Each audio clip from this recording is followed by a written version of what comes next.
And I got very emotional because I just feel that in terms of the way, since I have been successful, usse pehle to nobody cared about me before 2014. But after 2014, since I've been successful, there have been a lot of friction in my environment, whether it's people from competition or whether it is mafia, or whosoever. Maybe my mistakes, or maybe I'm too confrontational. Maybe, I like to be say what I feel, whatever it is. But it's been a very traumatic time for me ever since I have been successful, and now, and it just got worse and worse. But for um, for me to receive national award on my birthday, and for this very kind group of people who have been absolutely kind to me.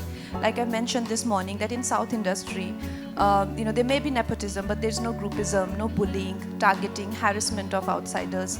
In fact, you don't feel like an outsider. They own you, they involve you, they're very inclusive of you, and they're absolutely respectful.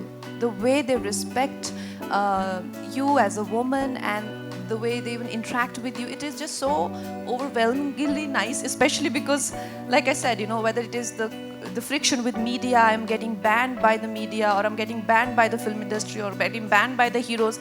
Everywhere I'm getting banned, and suddenly I find this amazing group of people who have only and only, their interest is only in the film. They only care about the product. Everybody goes home. Nobody does blind items or bitches about anyone.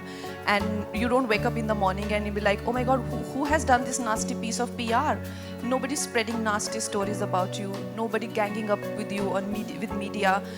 Nothing. Just pure work and pure talent. It has been such an overwhelming experience, and I've been really enjoying it. And then my director gifted me such a beautiful piece of cinema, and my team has been very kind to launch it on my birthday. And then national award happened, and I just felt so full, and I just felt like it's such a wonderful, like rarely you feel that way. I don't know how many of us just fail to feel that way every morning. I just felt so happy to be alive and to be born and to be brought into this world. And I was just so full of gratitude for my parents and everyone, and I just broke down. But yeah, I will always remember this very special birthday. Thank you.